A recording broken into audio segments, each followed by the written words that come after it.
very sad to have to report I accidentally deleted the footage of this because it was great footage and Mum and Dad had a right squabble and it would have made excellent TV, but I accidentally deleted it.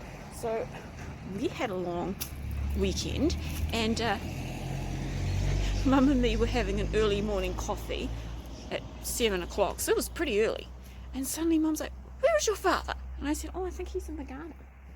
And Mum looked very nervous.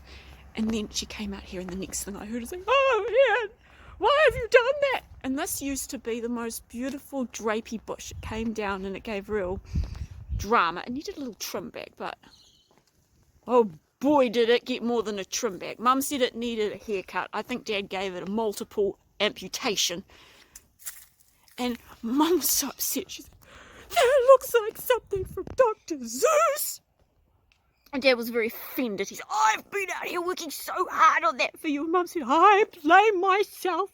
I should have come out and helped you, but I left you to it, and now it looks like a Dr. Zeus bush." And I thought about pointing out that we're a publishing house, and therefore a Dr. Zeus tree is not entirely terrible, but I thought maybe I just wouldn't get involved because it seemed to be very emotionally heightened. I mean, made me think of that scene in the Bible actually where the Ark of the Covenant gets pinched and that woman's having a baby and she calls the kid Ichabod and she dies saying, "The glory is departed, the glory is departed," which in that case was actually warranted. But on the whole, I don't think it looks too bad. In any case, it will grow back. My big regret is I didn't retain the footage of them scrapping over it for you. It was very hilarious. Oh my gosh, look at this, you guys. It's a toadstool ring. I love these things. See?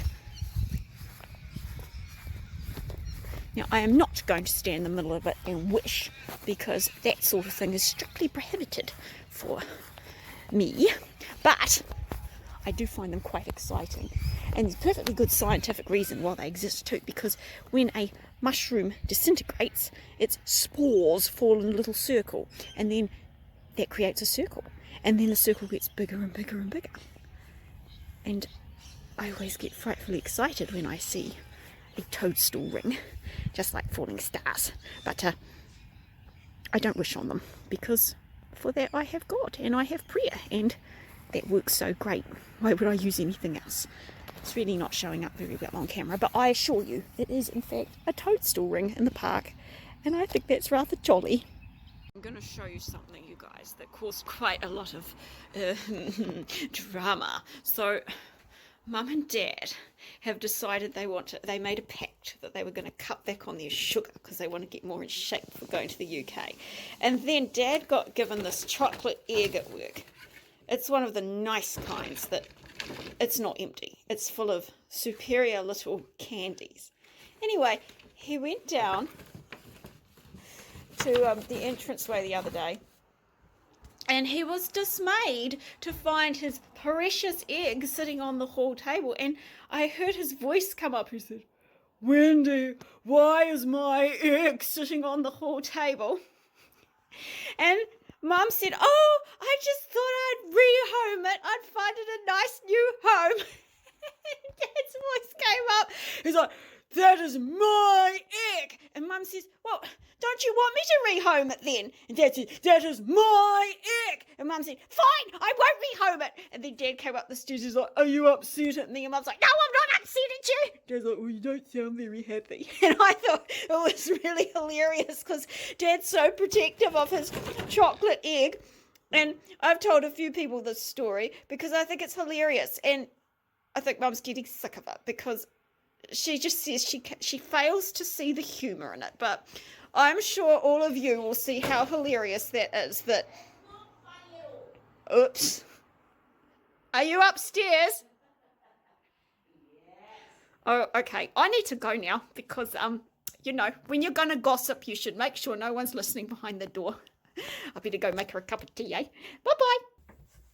Hello all, it's Ruthie down in Zealaus Publishing on my swivelly chair. Let me tell you something about this swivelly chair.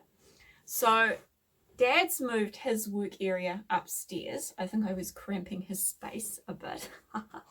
Or maybe he just wanted more light, whatever. It's fine, it works out because I like the rustic environment.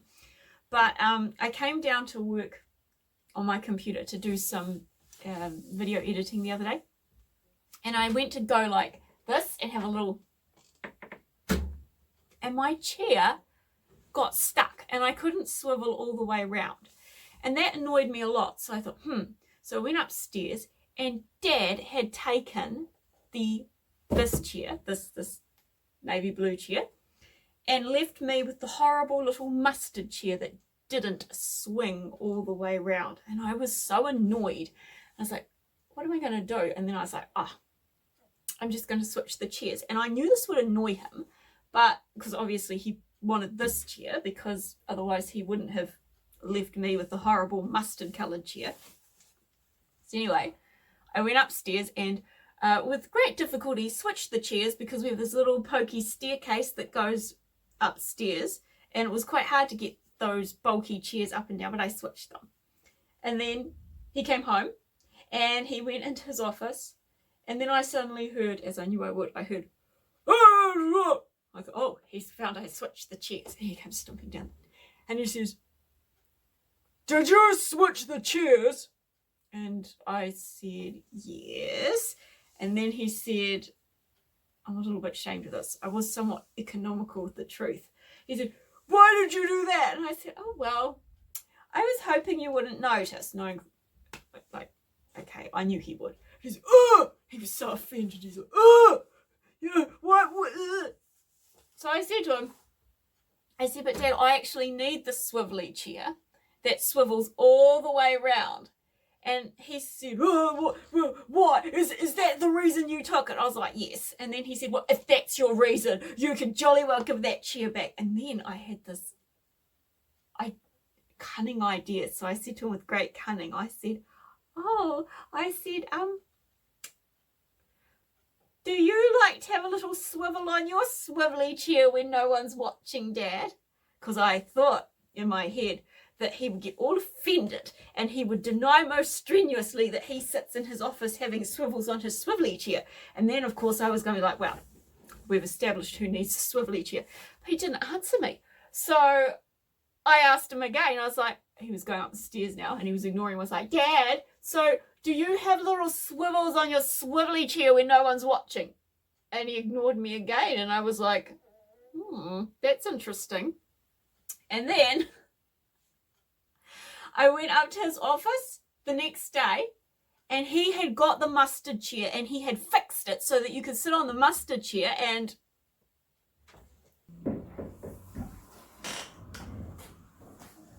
see, the swivelly chair, the horrible mustard swivelly chair swivels beautifully now upstairs in Dad's office. And what have we learnt from this? We have learnt that the intense joy that some of us can acquire from swivelly chairs is genetic, and it's definitely coming down the Hamilton line, because when I tried to explain this to my dear mama, she listened politely, but I think she thought the whole thing was quite pathetic. And she was also of the opinion that this was the wrong colour for the room and that the blue one needed to come back up. But apparently Dad doesn't agree. Now he's gone and got all attached to this, but only, you'll see, because he's got it to swivel all the way around. And so apparently this is a family trait coming down the Hamilton side, that we like our swivelly chairs. And all I can say is, if you can gain that much joy from a chair that swivels around, well, you're probably going to be in for a rather happy life. So I'm in the garden because I've decided to do a floristry tutorial on a bridal garland, and oh my gosh, they are so fiddly. So I have to pick about 50 tiny sprigs of greenery that will be the right size for my tiny little rosebuds, but I guess it's not a horrible job. And oh, what's this? A kitten coming to keep me company. Oh, it's looking less of a kitten, isn't it? Well, my day just got a lot more cute. Hey, hello. Hello. Are you coming to help me pick flowers for the bridal garland? Oh, you're just too cute. Yes, you are. I'll be back soon. Did anyone else used to eat these when they were a kid? Well, that's not a very nice one. Ugh, these are not good. I used to eat these all the time when I was a kid with my sister. They're called monkey apples. I think they're a kind of myrtle berry or something. But these are kind of spent and I don't want to eat one that's bad. Oh, nah. It's past the season for them. Such a childhood memory. You looking at my monkey apple leaves? Ooh. I don't think it liked the look of itself. Hello all, it's Ruthie, and it's getting to the end of the week and my vlog seemed a bit thin and I thought, oh, what can I show you that's interesting? So I thought I'd show you what I do when I'm getting towards the end of my part of producing a picture book. So I've done the paintings and this is some of my manuscript. And then what I like to do, because it just helps me work out what I need in terms of, I'll see if I can show you. I don't have any, but I like to make little paintings to go at the side of the text as well as the big paintings. And then what I do is I make one of these. I get paper and I stitch it all together. And the book is going to be square, but it's long because it gives me room for notes, and I'll do a brief sketch of the main picture that's going to go in, and I stick a little bit of text on it, and this just sort of helps me visualize. So like I've worked out with this one that I want a border around the text. I think that's going to be quite pretty. I'm not quite sure what color that will be, but it'll be strong because it's a very autumny flavored book.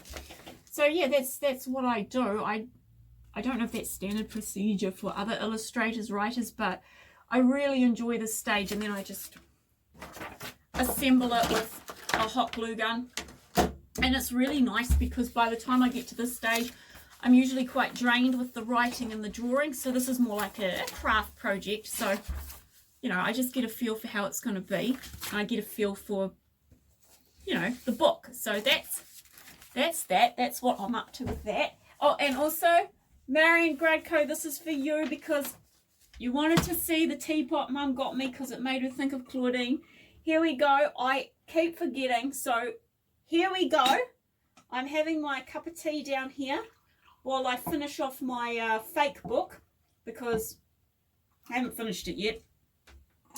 And also, I wanted to say, like, I've put this off for a while because it's one of those things that I didn't know how to say it. Dad found, you know how you put me in the back of your book? Dad found it and Zealaus Publishing. Dad found it the other day and he was quite excited. And he came to Mum and he said, how did Ruth get into the back of someone else's book? And Mum said, oh, yeah, she's friends with that author.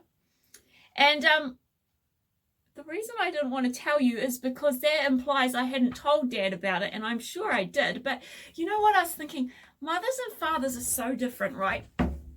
Because I have an excellent mum and an excellent father, but they're so different. If I tell Mum anything, Mum will remember every detail. She'll remember where we were. She'll remember my emotional state. And she can just run it perfectly 20 years later. Oh, you've been in this situation before. Remember when da-da-da-da. Remembers everything. Dad, on the other hand, who is also an excellent parent, sometimes I don't even know if he hears what I'm saying. I think he's just sort of scanning for emotional sounds, and I think sometimes he just hears, I think, oh, that's nice, she's happy. So, yeah, it's not a case of I didn't tell him.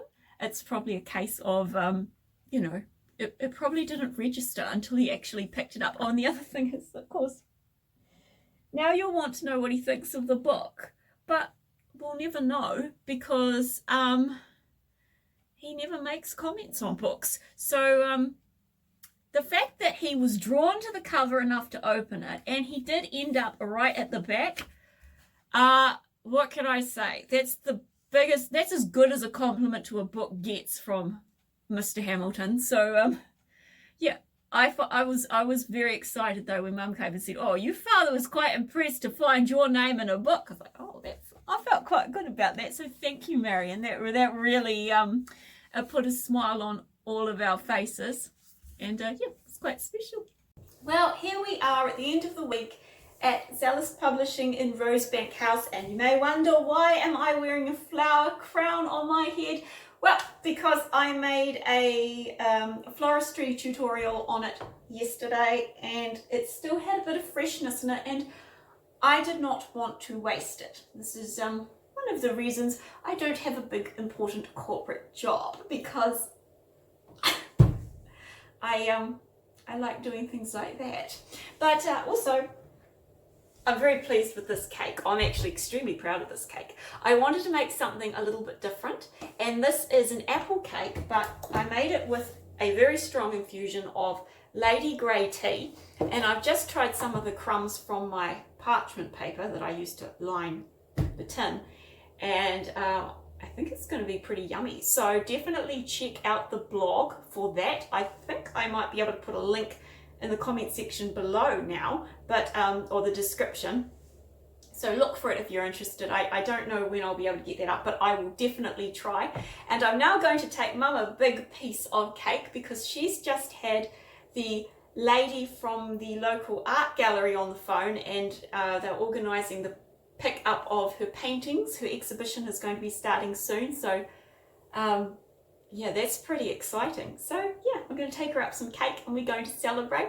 Thank you so much for joining me this week at Rosebank House. It adds such a pop of colour to my week to think of you following along and watching as we go about our little adventures with our cats and our garden and our cakes. So have a lovely weekend, and I hope to talk to you next week. Bye bye.